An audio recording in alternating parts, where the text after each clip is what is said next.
Shalom, salam berkat dari kami untuk pendengar sekalian. Saat ini pendengar akan diberkati dengan program Hari Ini Harinya Tuhan bagian yang ke-8. Sebuah program rohani tentang doktrin Alkitab yang menolong kita untuk semakin tertanam dalam kebenaran firman dan bertumbuh dalam kemuliaan. Bersama hambanya, Pendeta Gilbert Lumoendong, STH. Banyak orang merasa doktrin Alkitab sebagai sesuatu yang membingungkan. Tetapi tahukah saudara bahwa doktrin Alkitab intinya adalah memahami Alkitab dengan benar, dengan pemahaman yang sistematis, sehingga kita terus dapat tertanam di dalam kebenaran firman, sehingga kita terus bertumbuh di dalam kemuliaan Allah. Buka hati saudara sekalian untuk menerima berkat-berkat firman-Nya hari ini. Allah yang kita sembah adalah Allah yang sabar. Namun di dalam kesabarannya dia bukan Allah yang lemah. Di dalam kesabarannya dia adalah Allah yang perkasa. Karena kalau kita pelajari dalam Alkitab, kita akan menemukan beberapa hal penting tentang Allah. Yang pertama, bahwa dia adalah pahlawan yang memberi kemenangan. Ingat Zefanya 3 berkata apa? Tuhan Allahmu ada di antaramu sebagai pahlawan yang memberi kemenangan. Dia bergirang karena engkau dengan sukacita. Berarti diingatkan kepada kita, betul dia sabar, betul dia berlimpah kasih setianya, tetapi dia ada di tengah-tengah kita sebagai pahlawan yang berjuang, yang membela kita dan mempertahankan kemenangan bagi kita. Haleluya. Yang kedua, dia Allah yang sabar, namun dia bukan Allah yang lemah. Karena kita belajar dalam Alkitab, kita jumpai dia adalah gunung batu tempat perlindungan kita.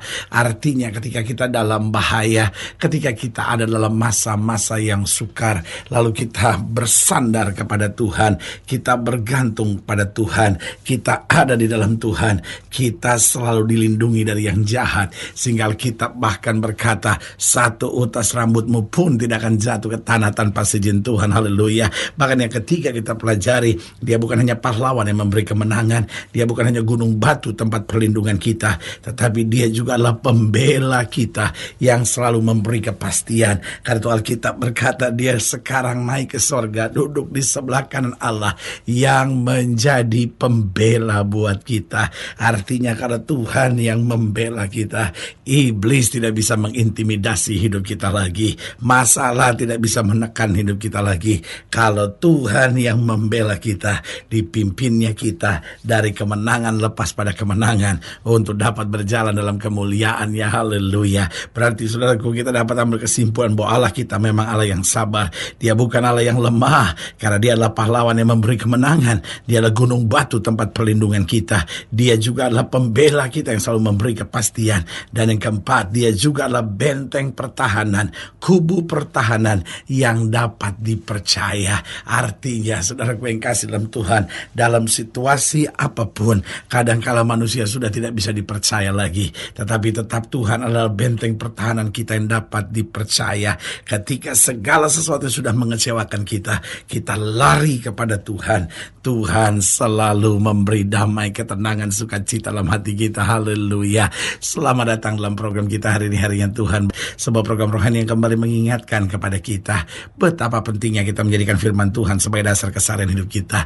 Karena selama kita menjadikan firman Tuhan sebagai dasar keseharian hidup kita, langkah-langkah ke depan kita penuh dengan kepastian, kemenangan, berkat, mujizat, dan perkara-perkara besar. Haleluya.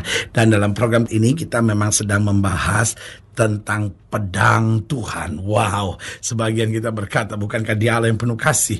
Bukankah dia Allah yang panjang sabar dan berlimpah kasih setianya? Betul, tapi dia bukan Allah yang lemah. Tidak selamanya dia datang dengan tangan yang terbuka. Ada saatnya juga dia datang dengan pedang di tangannya. Haleluya. Dan saudara gue yang kasih dalam Tuhan, dalam pembahasan kita tentang pedang Tuhan ini, kita mau sama-sama belajar dari Yeremia pasal 47.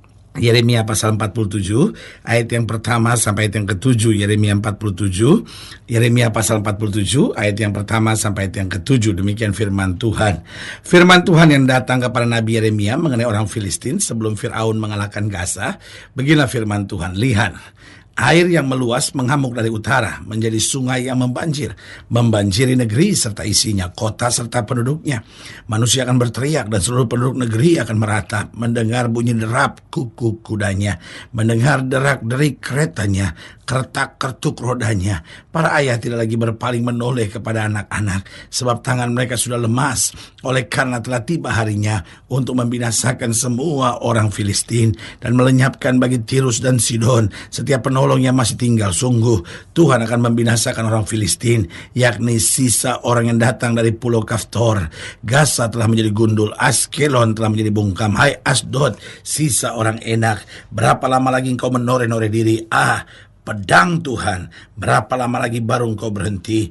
Masuklah kembali ke dalam sarungmu, jadilah tenang dan beristirahatlah.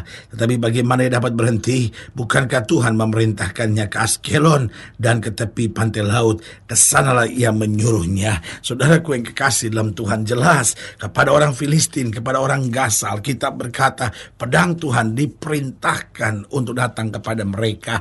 Berarti tidak selamanya Tuhan datang dengan tangan yang terbuka sambil berkata, "Mari kamu yang letih lesu dan berbeban berat, aku akan memberi kelegaan kepadamu." Ada saatnya juga dia datang dengan pedang untuk menyelesaikan segala sesuatunya dan menjadikan segala sesuatunya dalam rencana dan kehendaknya. Pertanyaannya, kalau Allah mau mengerjakan segala sesuatu dalam rencananya, kenapa dia perlu datang dengan pedang? Yang pertama saya pelajari, dia datang dengan pedang untuk memotong pohon yang tidak berbuah. Alkitab berkata bahwa pohon yang tidak berbuah akan dipotongnya. Saudaraku yang kasih dalam Tuhan, Tuhan menghendaki kehidupan Kristen yang berbuah. Karena apa? Karena Tuhan merencanakan hal yang dahsyat dalam hidup kita.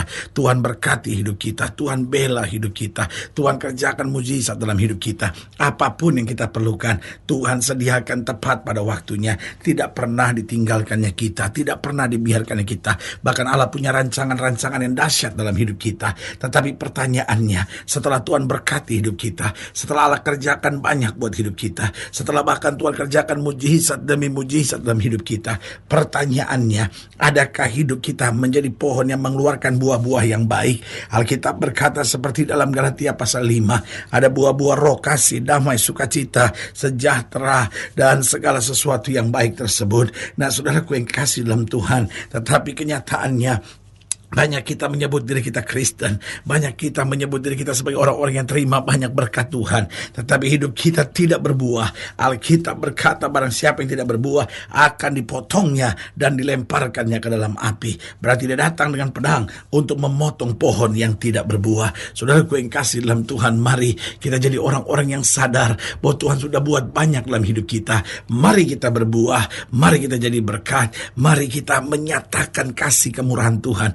Lewat apa? Lewat kenyataan-kenyataan buah roh yang keluar dari dalam hidup kita, sehingga orang lain dapat menikmati sukacita, damai, sejahtera, kasih, kuasa Tuhan melalui kehidupan kita. Yang kedua saya pelajari, dia datang dengan pedang untuk apa? Yang pertama, untuk memotong pohon yang tidak berbuah. Yang kedua, Alkitab berkata dia datang dengan pedang untuk membersihkan pohon yang sudah berbuah. Karena Alkitab berkata yang tidak berbuah dipotongnya, tetapi yang sudah berbuah dibersihkannya. Tujuannya apa? Supaya lebih dahsyat buahnya.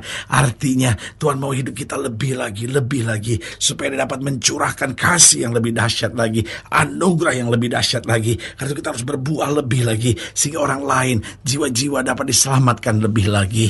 Yang ketiga, dia datang dengan pedang. Apa artinya? Dia juga datang dengan pedang untuk menghabisi musuh. Artinya bagi kita yang sudah bertobat, yang sudah percaya, yang sudah berbuah, kita dibersihkan. Tapi kalau kita sudah bertobat tidak berbuah, kita dipotong. Tapi yang ketiga, bagi kita yang sudah bertobat, Allah datang dengan pedang untuk apa? Menghabisi musuh-musuh kita. Itu sebabnya tidak pernah perlu kita takut, dan tidak pernah juga kita perlu membalas yang jahat dengan yang jahat. Allah kita sabar, tapi Allah kita tidak lemah. Allah kita sabar, tapi dia pahlawan yang memberi kemenangan. Ketika Firaun coba mengejar Musa yang sudah keluar dari tanah Mesir, apa yang terjadi? Oh, laut Tebrau dibelah oleh Tuhan. Musa dapat lari, tetapi ketika Musa dengan seluruh bangsa Israel selesai menyelesaikan penyeberangan laut Tebrau tersebut, kemudian apa yang terjadi? Laut itu tertutup, artinya pedang Tuhan turun menghabisi setiap musuh. Firaun dan pasukannya ditenggelamkan oleh Tuhan. Berarti saudaraku, ingat, Allah kita sabar, namun bukan Allah yang lemah. Tidak selamanya dia datang dengan tangan yang terbuka dan berkata, "Mari kamu yang letih lesu dan berbeban berat, aku akan beri kelegaan kepadamu." Ada saatnya dia datang dengan pedang. Untuk apa? Memotong pohon yang tidak berbuah, membersihkan pohon yang berbuah. Dan yang ketiga, untuk menghabisi musuh. Yang keempat, dia juga datang dengan pedang untuk menghadirkan ketenangan bagi kita. Waktu kita tahu bahwa yang berjaga di sisi kita adalah panglima perang kita, dengan pedang di tangannya, hidup kita aman. Saudaraku yang kekasih dalam Tuhan, kadangkala kita bertanya, betulkah Allah akan bela saya? Kok kelihatannya alasannya suruh saya sabar, alasannya suruh saya tenang? Ini dia persoalannya. Allah menyuruh saya sabar, Allah menyuruh saya tenang, bukan karena Allah tidak berbuat apa-apa, tetapi karena Allah siap berbuat segalanya buat kita. Kadang-kadang ada banyak orang yang berkata, "Duh, saya disakiti suami saya mesti ngalah." Mengalahlah, Bu.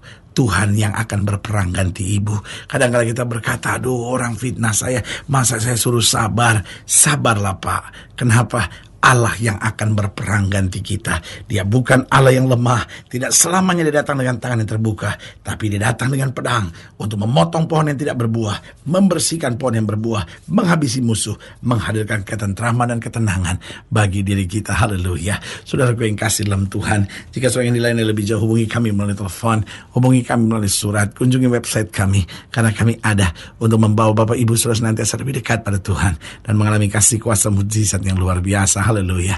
Secara khusus melalui program ini juga saya mau berdoa buat setiap saudara yang sakit, setiap saudara yang berbeban berat, karena saya percaya bahwa bagi Allah tidak ada perkara yang mustahil.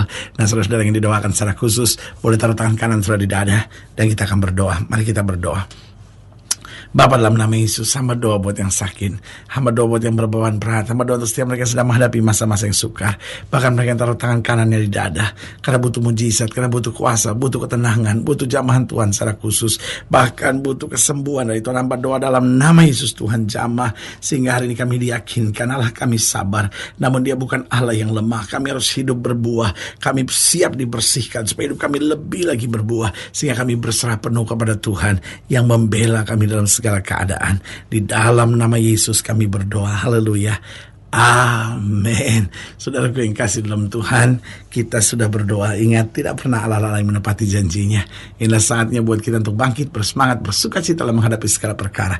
Karena kita tahu Dia hidup, Dia berkuasa, dan Yesus kita itu selalu menyediakan yang terbaik buat anak-anaknya. Doa saya menyertai saudara. Sampai berjumpa pada program berikut, dan jangan lupa jadikan hari ini harinya Tuhan. Haleluya.